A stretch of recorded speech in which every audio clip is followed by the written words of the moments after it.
Alright y'all, here's my summer season meta tier list for those of you that asked. If you're a new player or you're a last minute climber in RTA and you want that Harsetti skin, you got about less than 5 days. So without further ado, let's get right to it.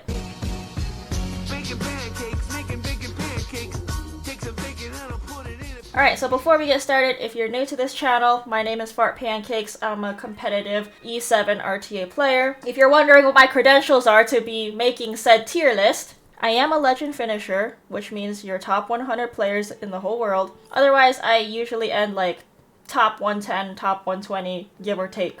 I also cast a lot of E7 tournaments, such as the World Championship 2024. But anyway, here are my takes on what this summer season meta looks like. I also must put a disclaimer out there that all of these opinions are subjective. These are just purely based off of my own opinions and my own experience from playing this meta as well. I don't want to make this video too long because this is for the new players, the time crunch people, the quick get to the point. This is gonna be a very quick overview of who I think is very viable in this current summer season meta. So if you are not sure where to consolidate your gears or who you should have built right now to play this season's meta, this is what I think you should have. You want to have priority in building the S tier, the A tier, and the B tier units if you have them. So first of all, everyone in the S tier here, besides the mid, I think the Arunka, the Peira, and the Rinnek are very strong units. You will almost always see them played or pre-banned. And if they're open, you want to prioritize taking them. On top of that, they are also very hard to counter against. So if you can't counter these units, you should probably ban them. Okay, so Rinnek, she's got defense pen, very fast units, a lot of fixed damage. So whether you're cleaving or you're playing standard, the best way to deal with a Rinnek is number 1, you outspeed and take turn 1.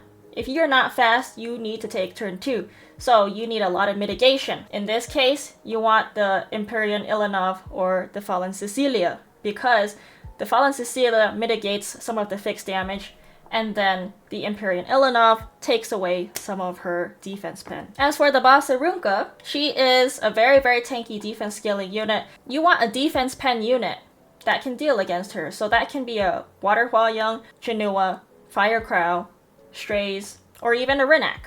All great counters to the boss Arunka if you're able to take a turn with those units. Keep in mind though, if there's an Empyrean Ilanov there, you're not going to do a lot of defense pen damage. I also want to point out everyone in the A tier.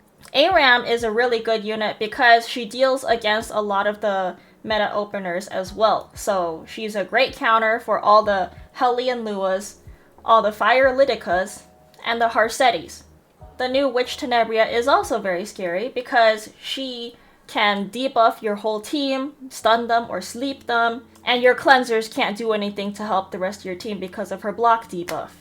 On top of that, if her S3 is on cooldown, she can use her S1 to duel with the highest attack unit. So that's extra damage and tempo for whoever has her on their team. Of course, Fireflan is going to be very strong here because number 1, she's a great DPS, a really good bridge unit for any team comp, and also a very hard unit to counter if you do not have Seal, a Solitaria, or can tank with a Water Crow. Alright, so in your team comps, you're going to have a mix of either the S tier units, the A tier units, depending on what your team comp and playstyle is. And then, generally, you'll have the rest of these units in the B tier. Generally, you're going to have units in the S tier or the A tier as your openers, or just in your team comps in general, because they are in every playstyle and every team comp. That's how strong they are. Next, we have the units in the B tier. These are also the units that you're going to see played in almost every match, depending on the situation. So, of course, we have DJB here because he is a good counter into FCC, just to invert those barriers, and then he can heal the team, push them up, and give everyone immunity. Abyssal Yufine is also quite strong just because she is a good bruiser damage dealer and a cleave enabler or disabler as well. And then we have Adventurer Ross. A lot of people that like to play units like Tori or even the Spirit Isoline will usually have them backlined with the A-Ross because their passive lets them not be one-shot. and whoever is behind the A-Ross, they can get a fat barrier for more protection, and then he's gonna give everyone a defense buff, and then dual attack, defense break, all that good stuff. Then we have these units here, the ML Aria and the Bellion, which disable a lot of soul burns, of course. Anybody that's using non-attack moves, you pretty much always want to bring in the Celine there. With that said, it's kind of hard to bring Celine in a mid situation because she gives everybody skill nulls. If you're playing against somebody super tanky with a lot of HP scaling units, you want to bring in the Death Dealer Ray or even the Urban Shadow Shoe because they do injury, and of course the Death Dealer Ray can put everybody to sleep and control them. If you feel like you're about to get nuked and there's no saving your team, make sure you use units like Blood Moon Haste, Dragon Bride Senya, or even the Huayang. A lot of people that don't know what to do into the Tori Celine type of situations, you can build a very tanky F-Res K-Ron. You're just there to do fixed damage with this guy. He can do up to 15k fixed damage if he's at full fighting spirit. If you're one of those cleaver people, you're gonna need speed, imprints, and damage. Generally speaking, the top here are Vildred and the Cid in terms of damage, and then we have Wanderer Silk and the Veronica here. They're very, very strong. I like the Vildred and the Cid because they do a lot of damage, and then the Veronica and Silk are really good because they are good speed imprints and they can counter units like BBK, Amiki. Generally speaking, BBK is a very, very strong DPS if you're lost and don't know what to do. Generally, she's very good into most situations as long as she's not getting controlled and there's no Veronica on the enemy team. And then Vildred, one of the best yellow units out there. If you know that you're gonna get nuked by like a Renak or a Celine, whatever it may be, just pop a Vildred in there. If the enemy team is squishy and doesn't have a lot of protection, Vildred can carry you. If you're playing into somebody that's really tanky and they don't have hit chance, New Kid Aiden does a lot of damage. Plus, she does injury now, which is also good in this current meta. If you don't like playing against an Emma Luna, you almost always want an Infinite Horizon Acades on your team.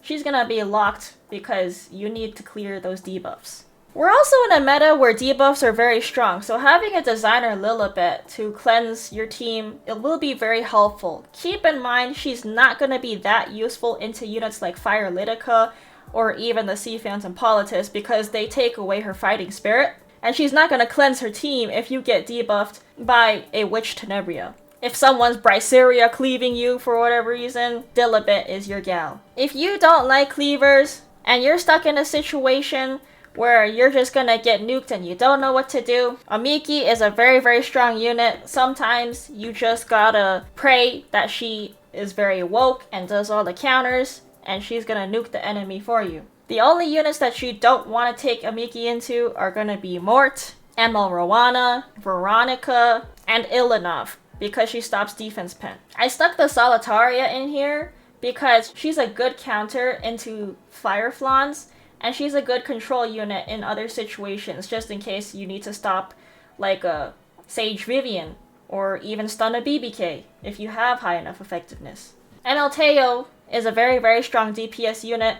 You might see him in cleave comps where people are using Sea Phantom Politis, Zeo, Wanderer, Silk, Veronica, and even Renak. These are all pushback units. He procs by pushing back. If you don't know how to counter him, you need to have an Elvira. She stops all fighting spirit. That is pretty much the only way to counter an Emelteo. Either you stop the pushbacks, or you stop the fighting spirit. Sea Phantom Politis also cuts his fighting spirit generation. And now we have these units in the C tier. These are optional units in my opinion. You're not really gonna need to have these built, but it's extra credit if you do want to have them built.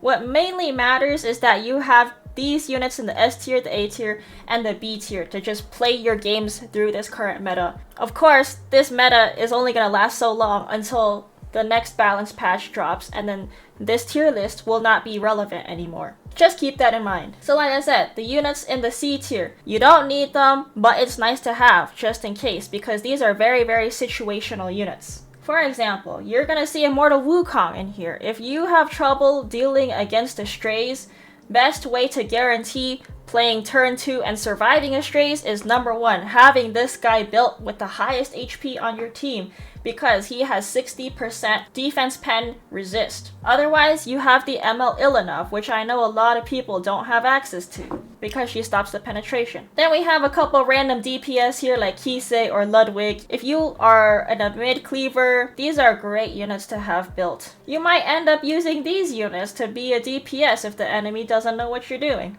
Most of the time, if you don't have Emma Lua and you need a seal unit, these are also alternatives. We have Nakul and we have Archdemon Shadow if you have them. It is a lot easier to play Archdemon Shadow in a lot of different playstyles and comps.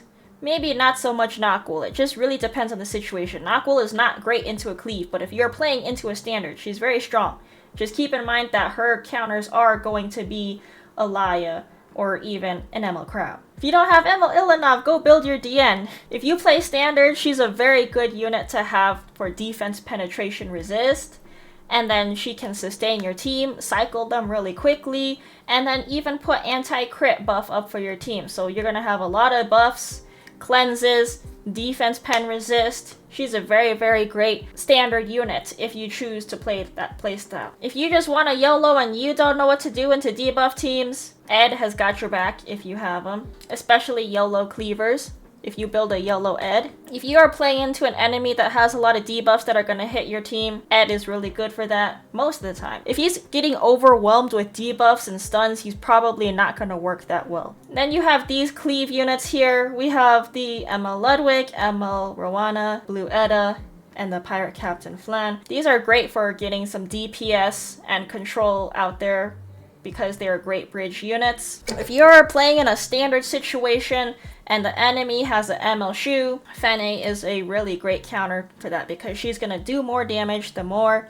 injury she has, plus sustaining your team. As long as there's no ML Ilanov or DN on the enemy team, Laya is a great cleanser and turn enabler. We have Crow for mitigation and even be used as a Fireflan counter. If there's a lot of AoEs, like your team is against a Yuffie or Bellion, Last Rider Crow is really good. If you're against a cleaver, most of the time Martial Artist can help you against units that are going to crit. If you're against a cleaver and you don't want them to take a turn and they don't bridge that well, there's nothing cutting your CR, Sage Ball and Scizon is your answer. If you don't have an ML Haste, Ruel of Light is a good alternative. If you're a cleave guy, you might want these imprints here. Shuri, Watcher Shuri, Executioner Shuri, even Celeste. Most people can build a very, very fast Celeste, put her in the lock spot, and then have her supported by a bunch of other speed imprints. And she'll push up her team using the Fenris artifact. If you don't know how else to deal with an Arbiter Vildred, or you don't want the enemy team to revive, Briarwitch Iseria is a good way to stop revives. If you're getting hit with AoEs and you want to protect your team, Elena's really great for that because she's going to boost up, cleanse, and heal your team, give everybody invincibility so no one can get hurt. I kind of stuck Surin in here because she's a very large speed imprint and she can be built as a DPS as well. Especially for people like me who's a Frida user, she gives the front slot opener extra speed imprint if you are in a racing situation with that. And then we have Fairy Tail Tenebria. If the enemy team is kind of playing slower, they don't have cleansers, she's a good way to control the enemy team. If your team's getting countered a lot and you're playing standard, Rowana is really good at keeping your team alive by healing and giving them a CR boost. Most of the time, if you're also getting hit with a lot of AoE and you need some bruisery DPS, you might have Seaside Bellona or Lone Crescent Bellona. Rylet over here, he's a roulette unit. If you're getting hit with a lot of AoE, you're gonna pray that this dude is dodging every hit and proccing and nuking somebody with his defense pen. If you're fighting somebody that only has single target attacks and you're playing standard, Spectre Tenebria is very good because she can't get targeted if there's no AoEs. If you're playing into any Lua situation, you don't know what to do, you don't have a Celine or a Mort in any way to cleanse your team and counter that, you can bring in the Fire Lilius to cleanse your team. If you're having trouble dealing against a Witch Tenebria and all else fails with the other counters that I mentioned, such as Sage Vivian, the Dark Hwa-Young, Celine, you can even use Festive Edda because she's bound to get debuff and self-cleanse herself, so you can bring it back to the opponent and debuff them back. If you also know you're gonna get AoE debuffed a lot, Ambitious Tywin is also great to have, especially with synergy with the Sea Phantom Politis. Again, if there's not a lot of AoE on the enemy team and there's a lot of people making use of a lot of buffs, such as using a DN, You can throw the Landy in there, although it's going to be a very rare situation that you can pull off using her. But she is there just in case if you ever come into that situation. Payra is also in here, just the regular Payra.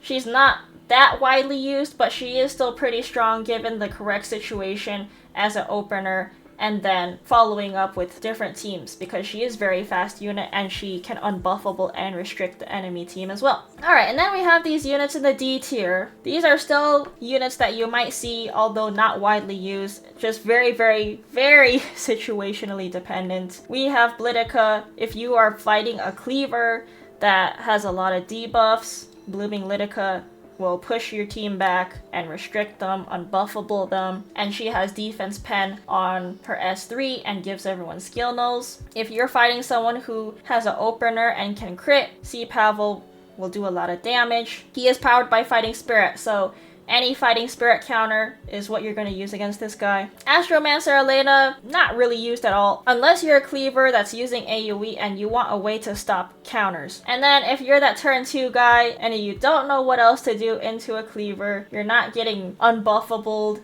and you're not going into a water hua, Karina could probably save you, but she's not the best. So D tier, is not like you're gonna see these units, but on the very rare occasion, you might see them. So that's gonna be my summer season meta tier list. You're pretty much gonna always see units in the S tier, the A tier, and the B tier. The S tier and the A tier are gonna be the strongest units, and then you're gonna see a variety of the B tier units being played.